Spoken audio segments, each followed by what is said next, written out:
Good evening with that morning song. Good evening, everybody. Evening here in Los Angeles, and we're in the morning in our consciousness. We're in the morning in our course of study here. We're trying to starting at the beginning of this year, go to the beginning of the Siddur and start moving through the daily prayer, starting with the beginning of the day, and we're trying to cover the essentials, just like really make sure that we can't do everything. There's so much in the Siddur, and that's one of the points we've made along the way. There's just so much in there. You almost shouldn't aspire to say it all, because some of it is just by custom added here and by custom added here. And so I'm trying to, as we study selections from the morning services, I'm trying to really point our attention to the most core and essential prayers. And so as we've done the morning prayers, we've hit the most important moments in the very first sort of like preparatory prayers of the day.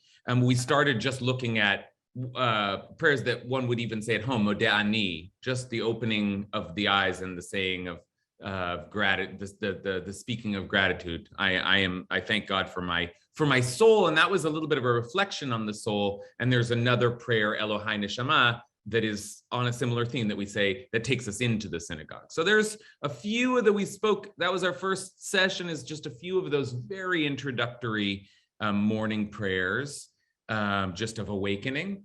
And then we spoke a little bit about how then there are other blessings along the way. There's washing our hands, a blessing before going to the bathroom. But then last week we looked at the morning blessings, the famous morning blessings. And that's really the key piece of the initial prayers. There isn't a good word for these, but the prayers that we say just as we walk into the synagogue before the service begins. And so we've hit the essential pieces there. The morning blessings, and then just first opening Modeh Ani being one to remember. Keep Modeh Ani with you and learn your morning blessings. That's it so far. And there are other things. I have said this in each of the classes. There are other things in there, but we're not going to review them all. Some people recite the binding of Isaac story every single day. There's a long list of the sacrifices and the incense that they would light as they would enter the temple, and there's a long list of that. We're not going to cover all of that. And the truth is, we've hit the main pieces, so we should now move to Psukei de Zimra. Now we should move to the next section of our prayers, and we will do that next week. We will start Psukei de Zimra next week, but I just can't leave off this section, this pre-section, this introductory cluster of prayers. I just can't leave off without studying one more piece of that collection that you'll find at the beginning of your Siddur, and that is Birchot Torah, the blessings that we say over the study of Torah. Those blessings are so dear to me, and in one way, they might seem to be a different practice, the practice of blessing before Torah. We do that actually before each one of our classes, and it's not in the morning, and it's not right before our prayers, and as we'll soon see, these blessings can be said at any time during the day. And yet they have been inserted right here at the beginning of the Siddur. And tonight we're going to talk about why that is. Why are the blessings for Torah study suddenly there, right? In fact, I was going to say right after the morning blessings. Usually they are placed, we're now jumping back a little bit. Usually they're placed just after those very first utterances of Modeh Ani and the very first Matovu, which is one of the prayers we recite as we enter into the synagogue. Just a very first few recitations, and then immediately you'll see the blessings for Torah study early on in your Siddur. So what's it doing there? And is it indeed a part of the morning service, or just does the Siddur just give us, more more reference material to look at. Okay, so we're going to think about the place of blessings over Torah study in our morning prayers tonight. Okay, and this is very meta, but let's do that act right now. We'll kind of feel what it is that we're going to be talking about for the rest of the hour, and we say this blessing at the beginning of most of our classes together. This is the first of the blessings that we're going to be talking about tonight. So this first blessing ends with the phrase la'asok b'divrei Torah, to busy ourselves or to immerse ourselves in words of Torah. Okay, that's one of the prayers that we're going to be looking at tonight. So let's start with that. Baruch atah Adonai Eloheinu melech haolam asher kiddushanu b'mitzvotav v'tzivanu la'asok b'divrei Torah. Okay, amen. So that's it. So now we're going to begin studying Torah. So there it is. There it is in real time. We bless and then we study Torah. That's the way that works. So what is it doing at the beginning of the Siddur? Okay. Here's, like, back up a little bit. Let me give you a source sheet. What I want to do is just set the stage a little bit for the blessings themselves, and then once we get to the blessings, we'll start doing analysis amongst the group. Here's the source sheet. But first, I just want to start real slow by talking about the blessing. Before that, the obligation, before there even is a blessing, the obligation that we have to study Torah. So it's like, that's quite striking. I had a teacher in yeshiva who used to really emphasize this. Like, in our tradition, we're obligated to study every day. You know, what other tradition has an obligation to study every day? And I don't know, maybe other traditions do, but he used to just marvel at that we have we're not encouraged, but commanded, obligated to study every single. That's a part of our practice, of our faith, of our way of being in the world. And that is in itself quite striking. But again, not so clear that that's related to prayer. In fact, very often we speak of Torah study and prayer as two separate, maybe equal, but separate realms of Jewish spiritual life. So again, we're trying to figure out what they have to do with each other. But let's take a look. Where does the obligation to study Torah come from? Anyone know? It's kind of the most classic source for that is a little bit of a backwards move that the Talmud makes. It is a kind of a reading of the obligation, which is very explicit in the Torah, to teach our children Torah. So take a look at this. It's just from the Shema which we've studied together. The Shema, which has these words, which I command you today shall be upon your heart.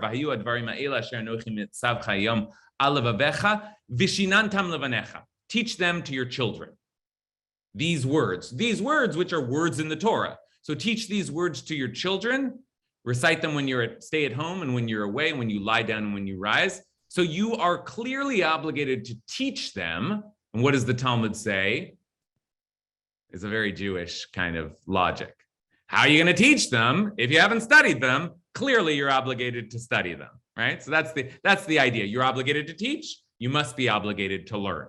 Okay, it's an interesting move. We'll leave it there for now. There's more work to be done in the question of the obligation of Torah study. Different sources that suggest, we're actually obligated to study Torah as with every waking minute, as whenever we can. Lots of permutations of the obligation, but in the most basic sense, it comes from that verse. We are obligated to study Torah because we have to pass it on. So surely we have to learn it in order to pass it on. Okay, that's fine.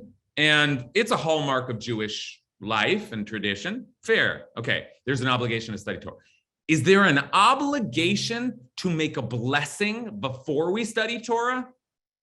Now think about this. I mean, it might sound like a silly question. Well, we make blessings all the time, but these blessings are taken very seriously.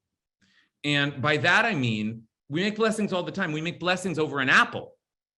But the blessings over Torah study are considered more serious than the blessing over an apple. As I say that feels a little silly. Oh, of course, isn't the Torah greater than an apple? But my point is, the blessings over eating an apple are a rabbinic invention. The rabbis decided, oh, we should make a blessing every time we eat an apple. But the blessings of Torah study, the rabbis claimed, were not just that we were obligated to study Torah, but that we're obligated to make a special blessing for over the study of Torah. And that's quite a bold claim, actually, because we're not commanded by the Torah to bless all that much. Blessing is a good idea, but the idea that you must bless this, actually, there's only one really prominent commandment to bless. I don't know, maybe there are more.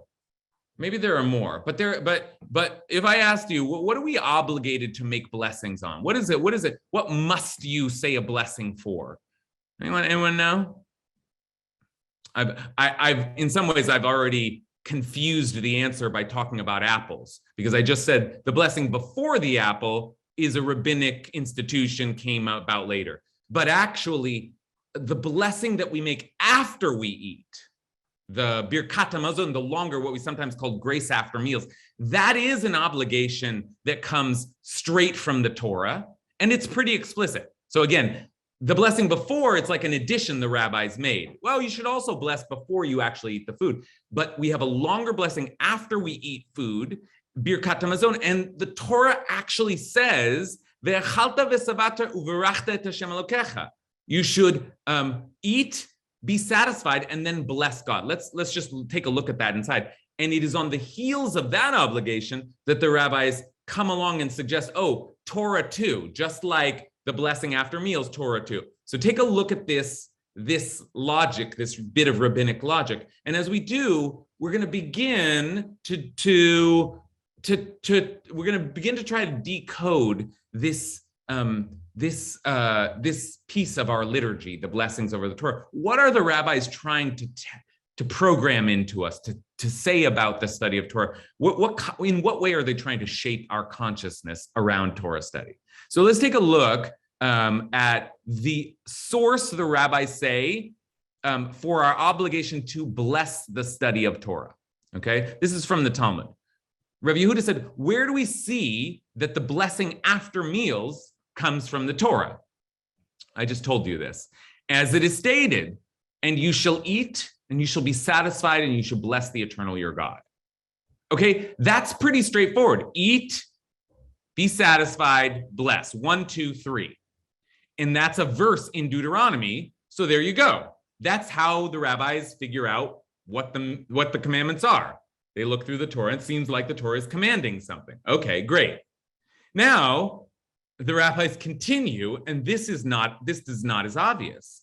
Where do we see that the blessings before Torah study come from the Torah? Well, as it is stated in Deuteronomy, when I call out the name of the eternal, Ki Shem Hashem Ekra, give greatness to our God. Have Godel Eloheinu. Okay? So that's the source. When I call out the name of the eternal, and I guess that's when I'm studying the Torah, when I'm chanting the Torah, when I'm reading the words of the Torah. Now, it's not, the verse says the name of God, but the rabbis are reading that to mean, oh, well, that's code for when I study Torah. All right, I ask you to wonder, do you think that's a good reading? But when I'm studying Torah, give greatness to our God, i.e., make a blessing. So when I'm studying Torah, make a blessing. Okay? Now, I want to ask you now, was that convincing? The first obligation to make a blessing after food, that seems pretty straightforward. Was this convincing? Is it clear that the Torah wants us to say a special blessing over Torah study? I'm asking a bit of a rhetorical question, right? It doesn't seem like that's so obvious. So what are the rabbis doing, insisting, just like we say a blessing after meals, so we say a blessing over Torah study? Rabbi Zaki, what do you think of this? So I'm thinking the Torah was already here and we're digesting it by studying it. So then, but we're doing the blessing beforehand. But to me, it's more of saying it before in appreciation, but the digestion of the Torah by studying it feels like after eating a meal, we're blessing the food from where it came. I think that's exactly right. I mean, that link that the Rabbi Zaki is making, that's the one that I think the rabbis are going for, is that this is food for us.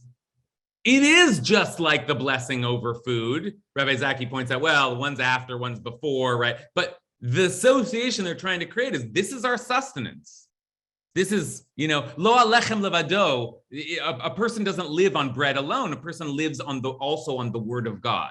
So in saying that the Torah wants us to make a special blessing over the study of Torah in the way that the Torah rarely does, but does for food itself, the rabbi is saying the Torah is food. Torah is our sustenance. So I think that's a very strong read. Let's hear just one more before we push forward. Alexandra?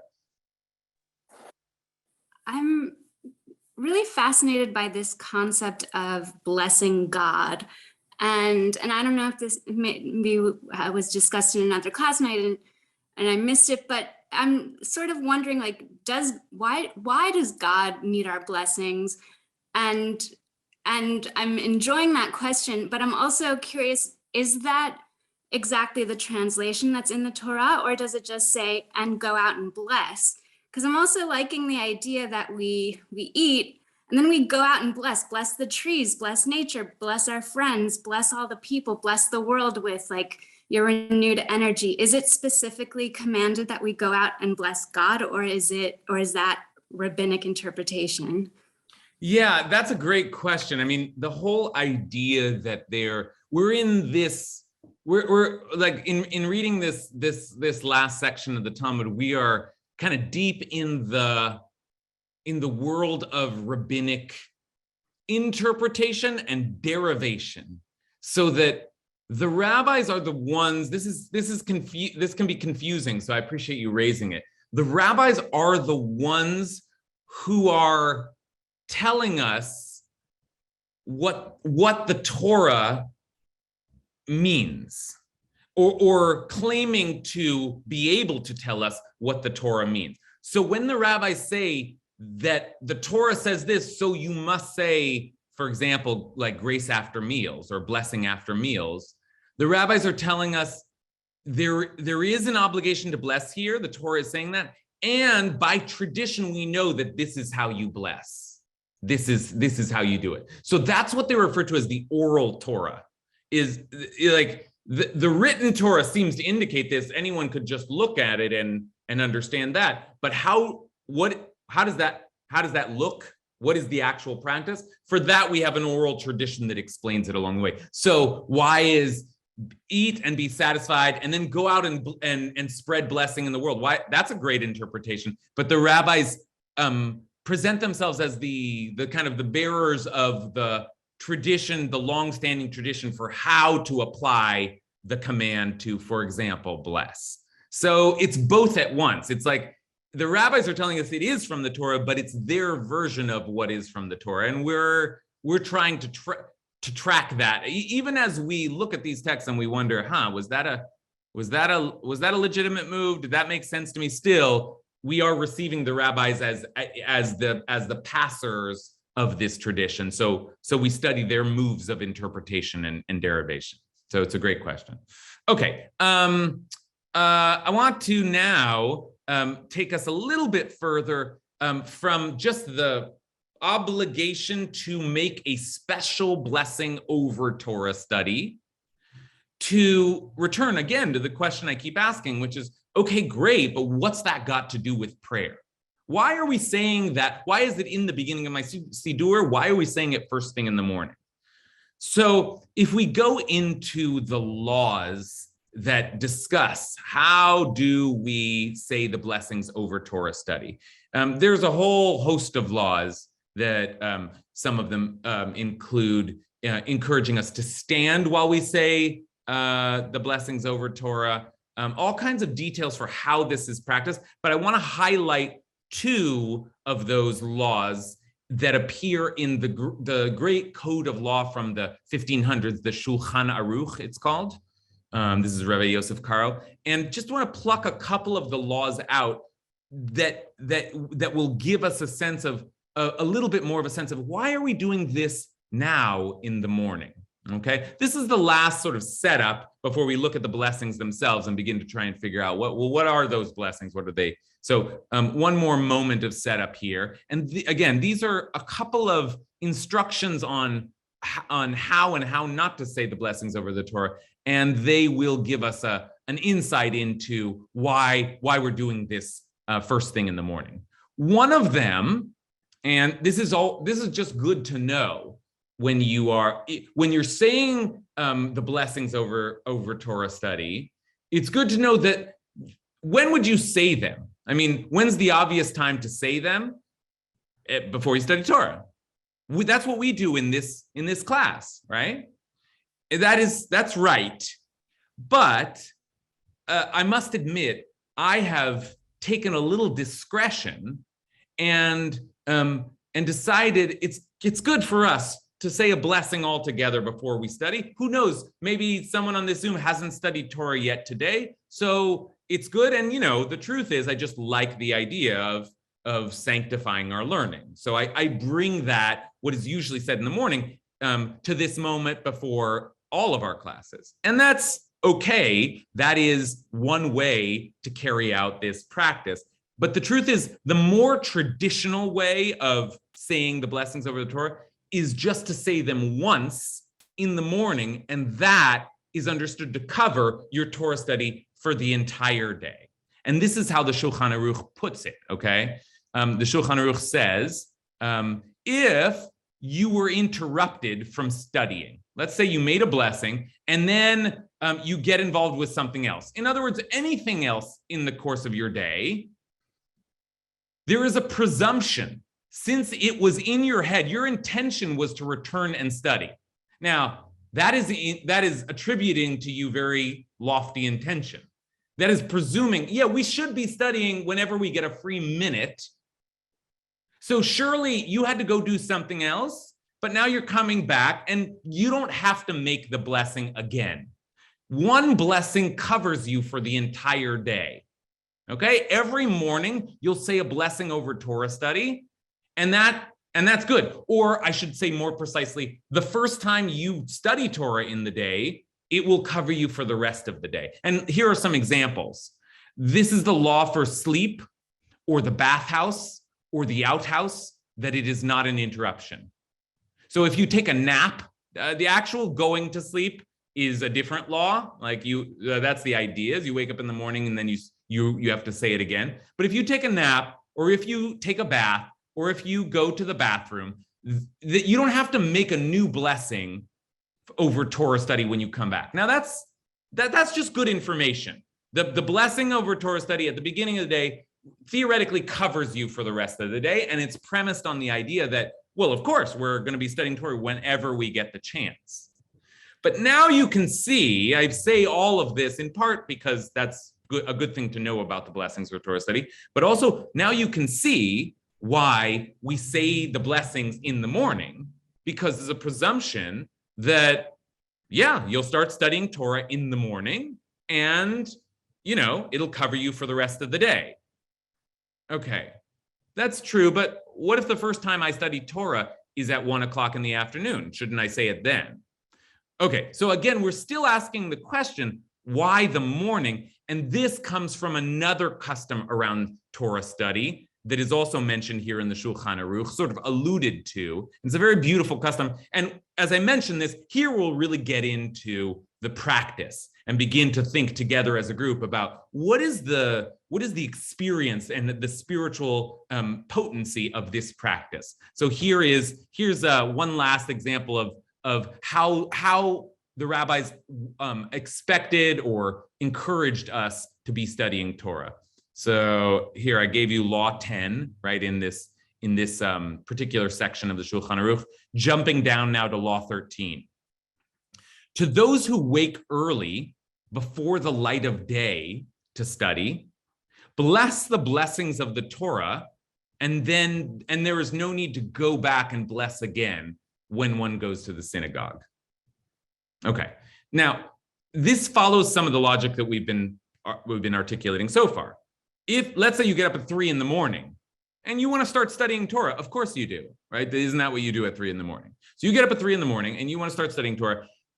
Okay, so they're there at the beginning of your Siddur, but you're an early riser, so you say them already. That counts. That'll take you through, so you can even say them before the morning, as soon as you wake up. Now, I mention all of this to say that isn't a random example. There is, since the days of the Talmud, there is this idea that if you're really into this, if you're really a righteous person, and King David is supposed to be the first one who did this, you get up in the middle of the night to study Torah. You go to sleep when it gets dark, and then you wake up when it's still dark, and you commune with the Torah in the middle of the night. It's incredibly beautiful practice that some people take very seriously. And this gives you a sense of why the rabbis presume, oh yeah, well, as soon as you get up, you're learning Torah. For some people, that's 3 a.m. For some people, that's 9 a.m. But you now start to see how the practice develops, where there's a presumption you're going to say it as soon as you get up.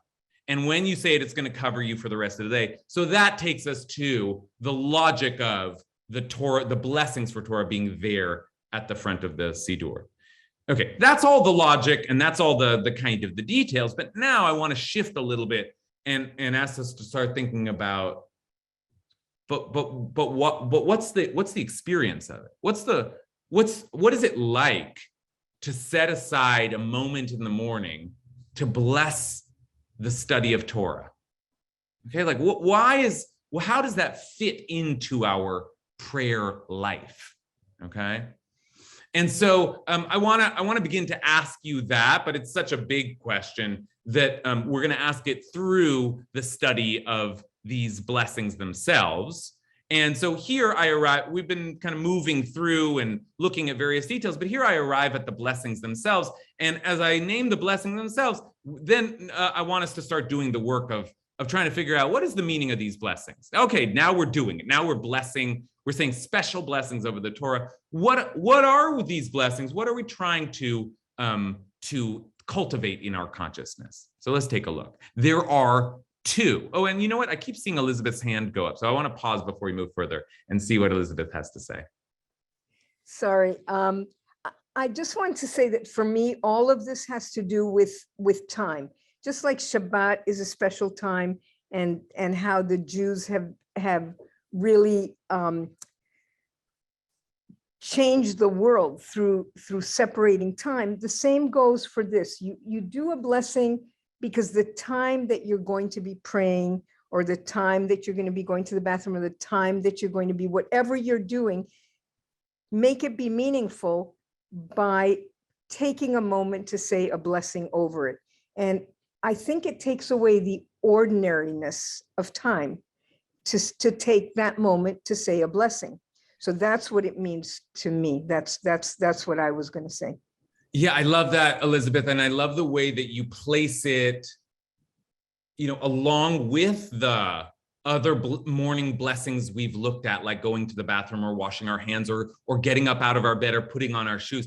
Part of what we're, on the one hand, Torah study, nothing greater than Torah study. But as Elizabeth lines it up that way, we see that part of what the rabbis are saying is, yeah, just like you put on your shoes in the morning, you study Torah. This is just a part of a day. When you get up in the morning, you'll go to the bathroom, you'll do and if you're in this tradition, one of the things is, okay, I think I'm ready now, I'll start studying Torah. That's precisely, and Elizabeth's beginning the work for us, precisely the kind of consciousness that the rabbis are really keen on inculcating into us. This idea that to wake up in the morning is to put on one's clothes and to wash one's hands and to grab a book of Torah as soon as you can and begin the process. It's a new day for Torah study, right? So that's good. That's a good first pass at exactly the kind of consciousness that we're exploring tonight. So let's continue to explore, but we'll do it now by looking at the blessings themselves, because they are very beautiful and special blessings, but they are interesting, especially because there are two of them.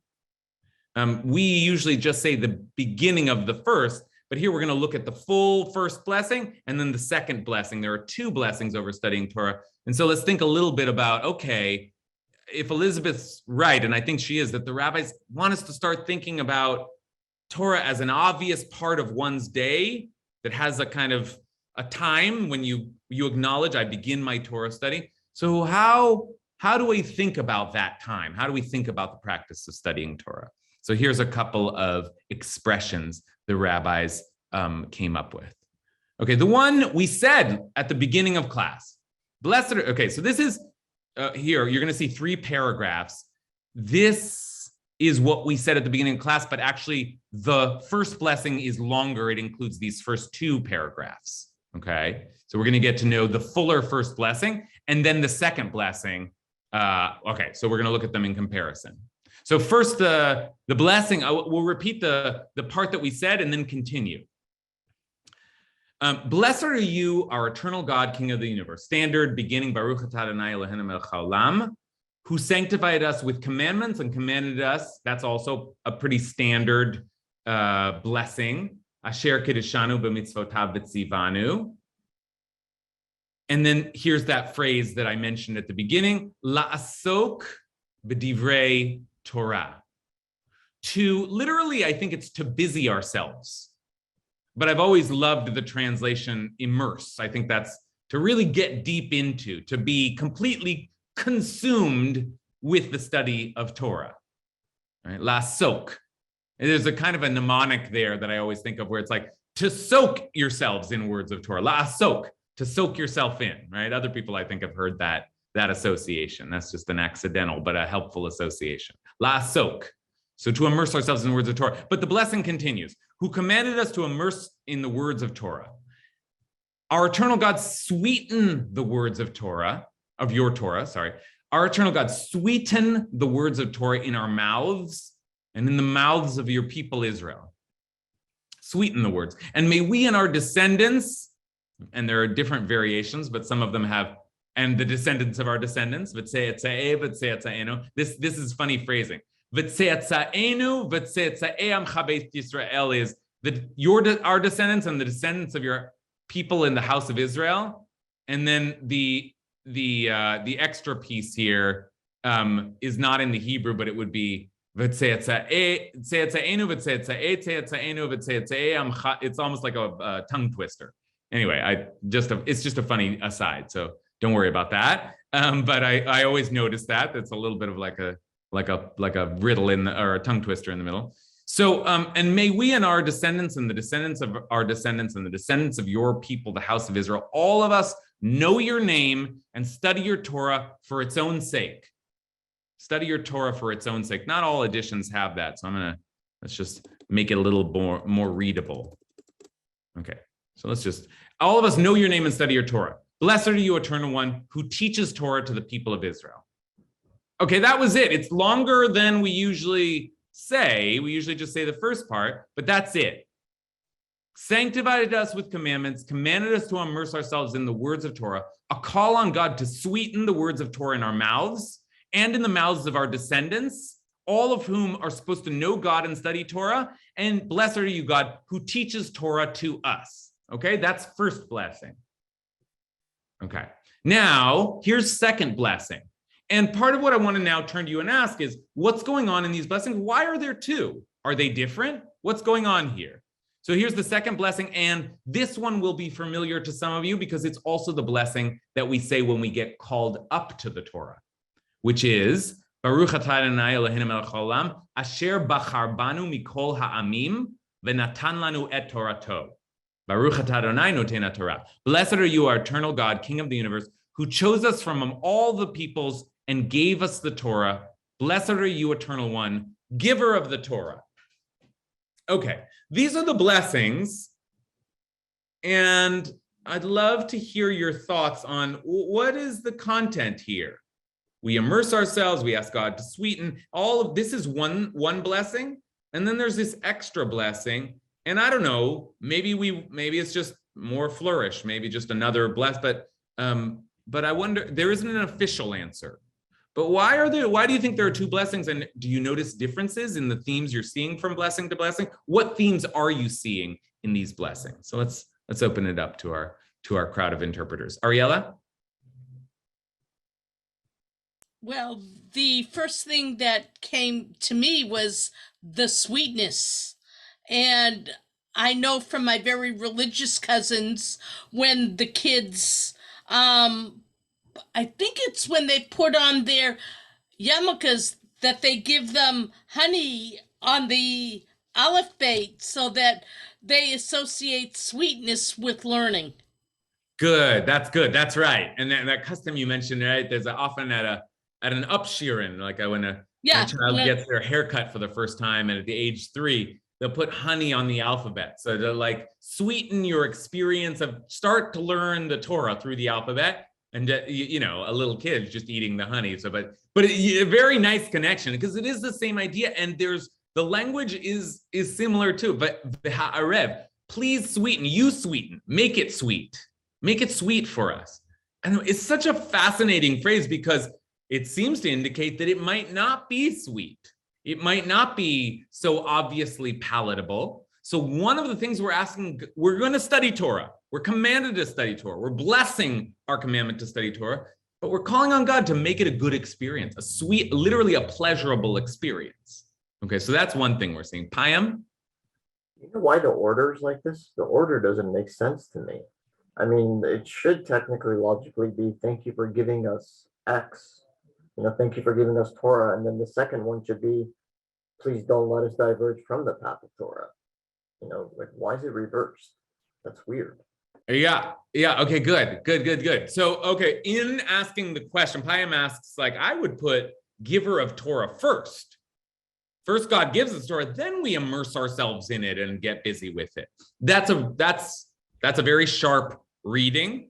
But in making that sharp reading, Payam is also beginning to split some kind of split some kind of difference between the two blessings, where Payam says the latter blessing is about God's great act of benevolence, of giving. God gave us the Torah. It all rests on that. So one of the blessings is that God saw fit to give over God's wisdom or revelation. That's one thing that we're blessing. Whereas the first blessing, which Payam would have us put second, is about our work in now receiving that revelation.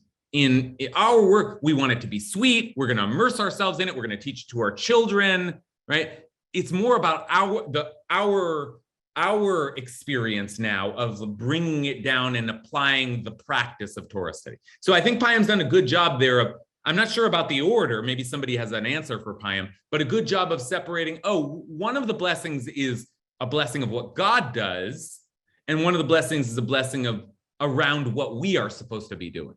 Okay, so that's a good cleave to begin making between these blessings. Leah Matsui?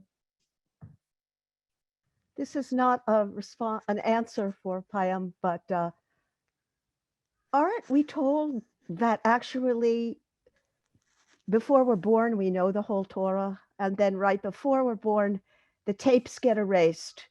And so every day we are invited to come back, unearth it again, come to the smorgasbord, like in the 23rd Psalm, lays out a table for us.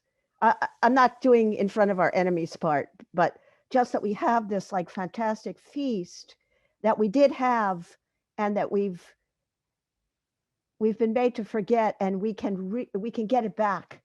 Yeah.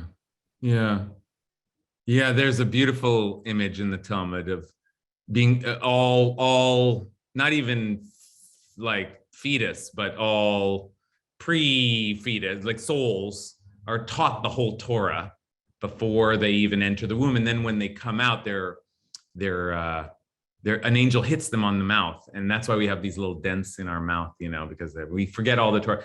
But it's a beautiful image. And I think part of what Leah's saying is the image suggests that the learning Torah is not so much learning anew, but rediscovering what we know. And that's a beautiful idea. But also, I think Leah pointing us to this image reminds us that part of what the rabbis are wanting to, again, kind of inculcate within us is the idea that this is natural for us. This is the way we do. This is part of our being. It's our water. It's our lifeblood. It's what it's like eating food, right? It's what a Jew does, right? And that's part of the idea here, is that this is just like, you had this programmed into you before you were even born. This is your stuff. And I think that is part of what these blessings are, and to our descendants and to our descendants, and put it in our mouths in a sweet way so that it feels right and true and a natural expression of who we are. Okay, let's take one more thought on these blessings from Richard before we move forward. Richard, you out there? Yep. Can we see you or not today? Yeah, you could see me. I was finishing dinner. Okay. There's another blessing that we say, these are the things that we're obligated to do to support the wedding couple, to give charity, et cetera, et cetera. And then at the very end, it says, but the study of Torah encompasses them all. Oh. Some people in my congregation have objected to that line, saying, well, if you study Torah, you can be forgiven for doing all these other things. And I keep saying, no. The study of Torah teaches you all these obligations. It's a partial list. If we went on, it would be at least 613 items. But we say that prayer every morning in our Minyan group. Okay, perfect. Okay, so Richard takes us now, Richard's ahead of us a little bit, takes us all the way to the end, because that's but a perfect transition, because that's the last piece that, and in some ways, the most exciting and interesting piece of this part of our liturgy, right? We did a little bit of the setup. Where does this come from altogether? And now we looked at the blessings themselves. We should be done. But what Richard's talking about is a beautiful extension of this ritual, which is in some ways an obvious extension, which is that once we've said the blessings over Torah study, we now understand why we would say them in the morning, why we say them in the morning to cover the whole day, why they might set intentions for us that Torah study is to be a part of our day, that we are supposed to start every day with Torah, right? That to begin to fashion our whole daily consciousness around the study of Torah, great.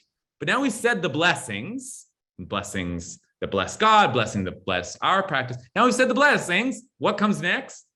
We have to study Torah, right? In other words, these blessings are there, and they're there at the beginning of the Siddur. And as you're reading through them, you might just, it's the morning. I'm now saying my morning prayer. So I'll get back to studying Torah later. But the rabbis think, no. You can't say the blessings and not actually study a little Torah.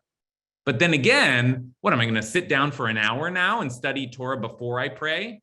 Well, that actually is probably the ideal. That's what the rabbis seem to want us to be doing. And in some ways, that's one of the things I want us to leave with tonight. What the rabbis imagine is that we get up very early in the morning, wash our hands, we make our morning blessings, and then we make blessings over the study of Torah, and we sit and we study for an hour, and that gets our mind right, and then we turn to pray, okay? That's what the rabbis want us to do, but we don't have time for that. So, and the rabbis know on some level that most of us don't have time for that. So they stuck some Torah study into the Siddur for us. Just after we make these blessings, there are 3 little pieces of Torah that the rabbis include. Okay, go study this right now. And they're the same 3 pieces every day. So there's something a little bit of like, it's a little bit artificial. And yet they've selected 3 very specific pieces. And that's how I want to end tonight, is by looking at the 3 pieces they chose and wondering a little bit about why these 3 pieces. So let me show you what we've got here. We've got 3 pieces of Torah. Now we've blessed, Okay, and we're ready to move on, but no, we should study Torah first.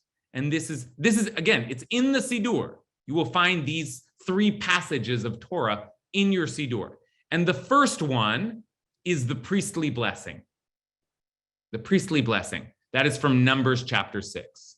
I'll just read, even as I say that, for me anyway, I want to note that that's a little surprising.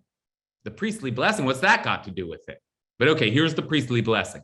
The Eternal spoke to Moses, saying, speak to Aaron and his sons, saying, so shall you bless the children of Israel. Say to them, Yivarechecha Adonai v'yishmerecha, Ya'er Adonai panav elecha v'chuneka, Yisa Adonai panav elecha v'yasem lecha shalom. Very famous blessing. May the Eternal bless you and keep you. May the Eternal's face shine upon you and be gracious unto you. May the Eternal's face turn toward you and grant you peace. And they shall place my name upon the children of Israel, and I shall bless them. Okay, that's one piece. We're going to come back and look at each one in turn, but let's just look at all the 3 pieces before we finish. Then there's a Mishnah from Tractate Peah, which speaks about the leaving of the corner of the field when you harvest a field so that the poor can come and collect extra produce. And that Mishnah begins, these are the things that have no measure. These are the things that have no measure. The corners of the field, that's the subject of this tractate, but also first fruits, the gift of first fruits to the temple, the offerings brought on appearing at the temple on the 3 pilgrimage festivals, acts of kindness, and the study of Torah. All of those things have no measure, meaning there's no fixed amount. You should do it as much as you can, but even a little bit counts. Okay, fine. So we're going to come back and look at that also, but this is a Mishnah from Peah. And then finally, and this is the piece that Richard was talking about, here's a selection from the Talmud. These are the things for which a person enjoys the fruits in this world, while the principal reward remains for them in the world to come. That's a bit of it's a clunky and mysterious phrase, but the things which you eat in this world, but some part of it remains for you in the afterworld or the next world or whatever. So what are those things? Honoring father and mother, acts of kindness, early attendance at the house of study morning and evening, hospitality to guests, visiting the sick, bringing a bride into the chuppah, that is a wedding, accompanying the dead to the grave, deep concentration during prayer, bringing peace between a person and their friend or between husband and wife. And here's the phrase that Richard highlighted for us. V'talmud Torah k'neged kulam. And the study of Torah is equal to them all. Okay, we're going to look at each of these 3 pieces. But first, the first question is, why these 3 pieces? I mean, why 1, 2, 3? A selection from Numbers, a Mishnah from Peah, and then a selection from the Talmud. The second 2 seem related. First one, not at all. Anyone have just in terms of decoding, why these 3? Anyone know there's a kind of a technical answer? I'm just I know nobody wants to raise their hand to give the technical answer, right? So I'm just letting us process a little bit. But take a look at where these texts come from, okay? The Talmud tells us, there's a place in the Talmud that says, when we study, we have an obligation to study. When we study Torah, we should always make sure to study the Torah itself, the Mishnah, the first rabbinic code, and then the Talmud, the Gemara, right? The 3 layers, one in, say, 1500 before the Common Era, one in 200 of the Common Era, and one in 600 of the, different major collections of Jewish text. And that's the answer to why you have 3, and they're from let's take a look, from the Torah, Numbers, the Mishnah, Peah, and the Talmud. So that's just in terms of the technical, why do you have 3 things? Why do they come from 3 different places? That's the answer. Okay, but now, and hopefully we have enough time to go back and think about what's going on here. Why the priestly blessing? This is the most surprising. It's not so obvious. Why we made the blessings over studying Torah. Now we're going to study Torah. And the very first piece that we read is the blessing that God told Moses to tell Aaron and his sons to bless the people with this blessing. What's that got to do with it? Any theories here? Just if anyone hasn't had a chance to share, I want to welcome any new voices into the conversation. Any theories on this? Okay, so let's turn back to some of our regular scholars. Rabbi Zaki? Two things that I was thinking about. One, the priestly blessing, passing it on to future generations.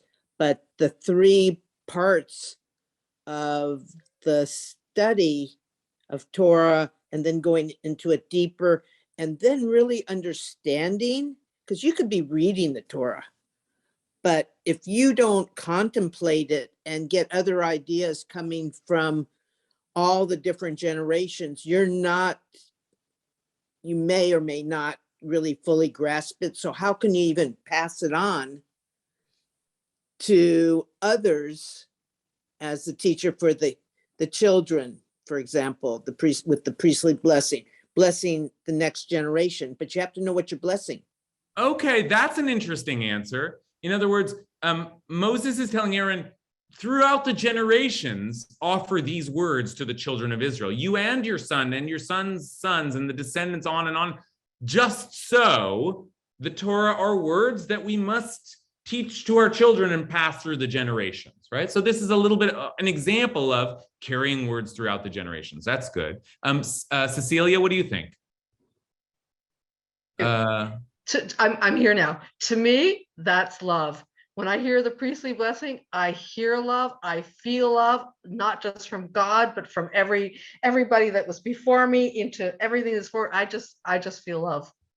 Good. I'm good that you feel that way, and good. I think you're really on to something here, because the priestly blessing is supposed to be a kind of bestowing of divine love.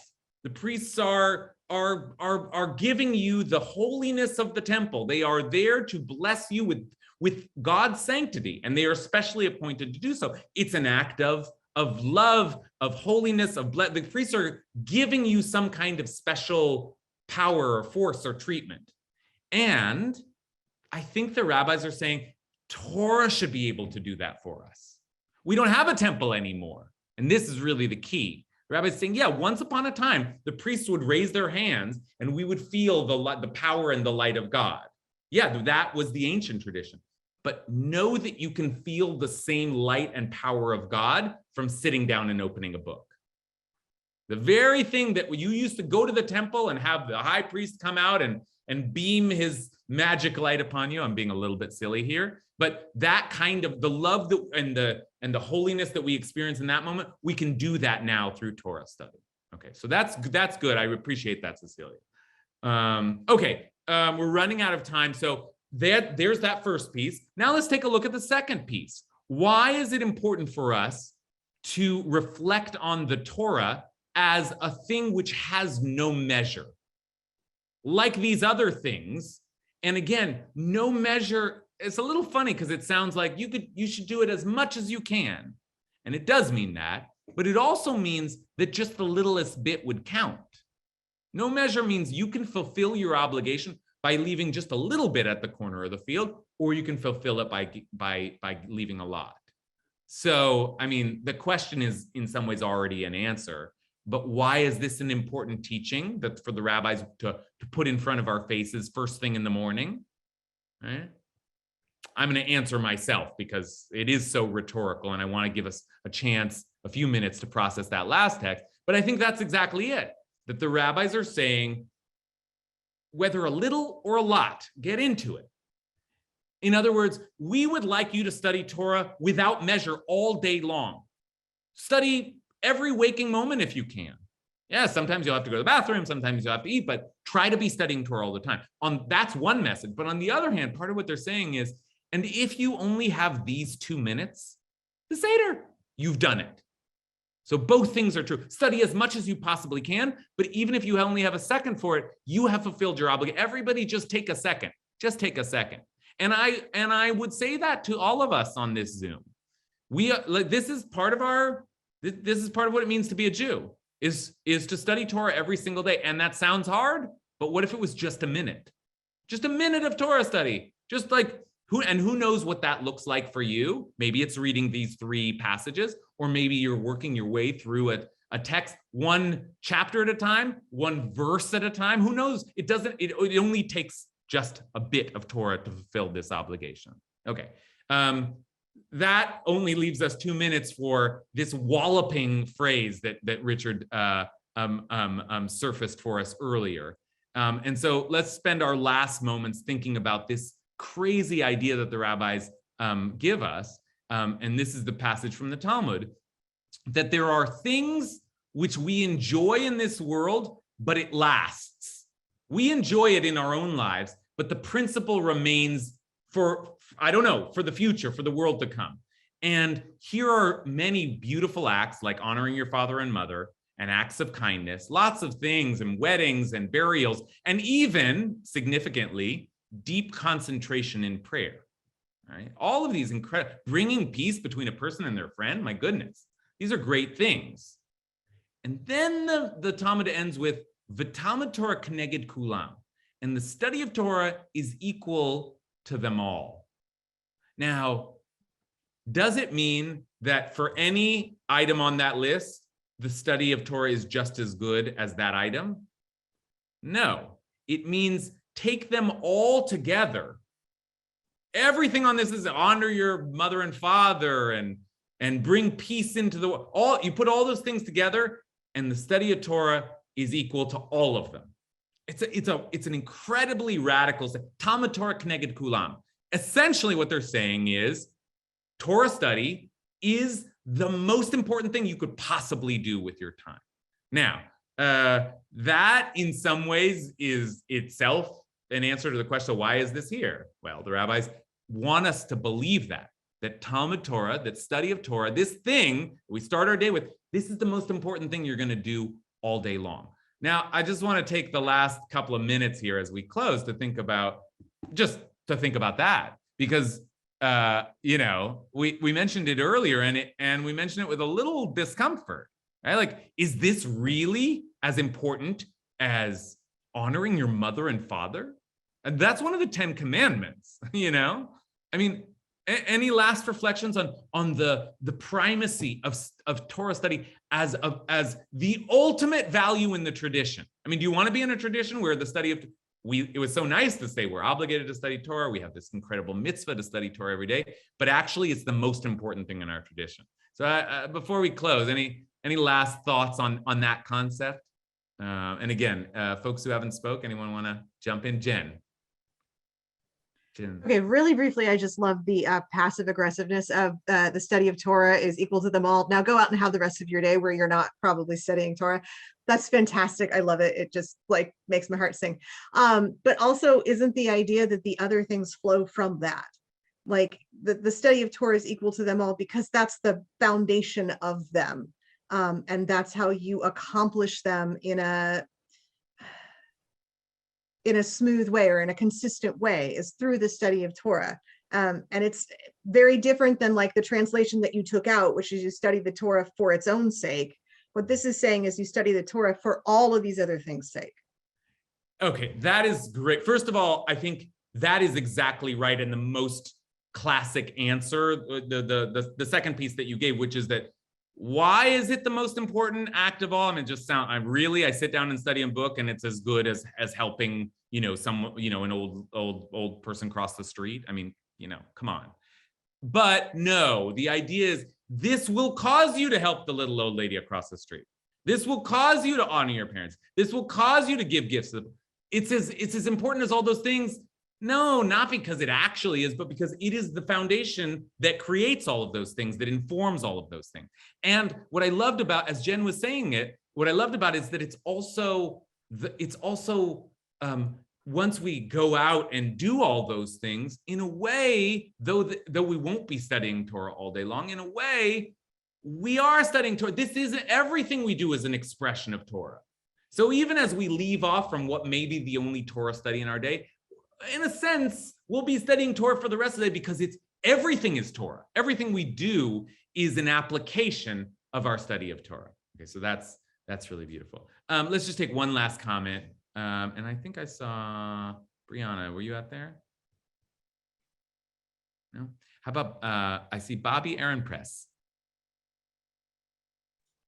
I feel like the study of Torah and the prayers bind me to the people of Israel. That it makes me one with the history, the present, the future, all of you. It personally, that's how I feel on a Friday night, and that I'm one with everyone in the world who is saying these prayers. That's good. That is really, thank you for that as a last comment, Bobby. That's really an important note to sound strongly before we close, because we've been talking about the spiritual, the religious, the sort of particular rabbinic approach to this sacred act of studying Torah. But it is, and you can see it in the blessings, it isn't just a sort of solo spiritual practice. This thing is supposed to be the thing that bonds us together as a people, that we do, that the people of Israel, I mean, the blessings that we looked at tonight spoke about like our special privilege to have received Torah, the unique nation to receive Torah, and the way that we're going to pass it on to all of our descendants, and the way that it is the inheritance of the people of Israel. And so Bobby's right. One of the things, we are sanctifying this act of studying Torah, but one of the things we're doing when we're saying that is we're starting our morning by saying, like, I am an Israelite. I'm a Jew. I'm here to participate in the sacred tradition of my people. So it is an affirmation of who we are as much as what we do. So that's very important as well. Okay, we do have to close, but I think I just want to end by saying that there's a funny thing here about this last text, that says Torah is the most important thing of all, and it's more important than everything else. But not only is it more important than all these other things, which seems so important, but it is as important or more important than what else? Than deep concentration during prayer. So there's a little bit, it's almost like I can imagine the rabbis kind of having fun with it. It's almost like inserting this into the Siddur is almost like saying, yeah, you're about to say your prayers, but like, they're not as important as Torah study. And in one way, I think the rabbis are saying, they're saying Torah studies are our ultimate value, even more important than prayer. Yeah, and there's a little bit of a wink there.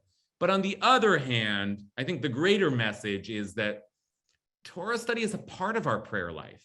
And Torah study is the perfect preparation for prayer.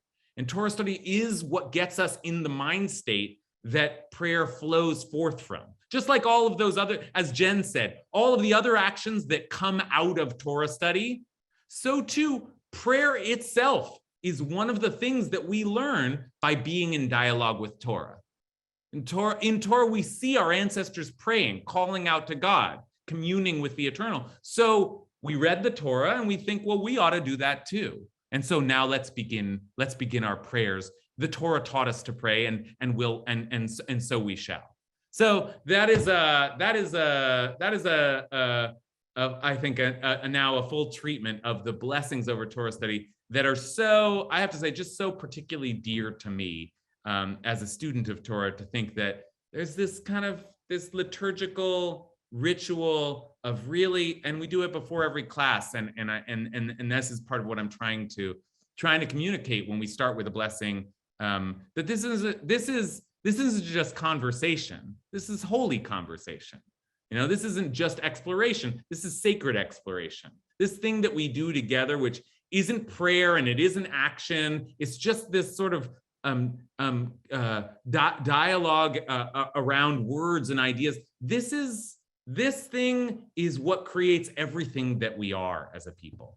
And every morning we take some time to remember that. So that's the blessings over Torah study. I will see you next week, and we will begin Psukei de Zimra. Have a good rest of your week, and Shabbat. I guess not Shabbat Shalom, it's early yet.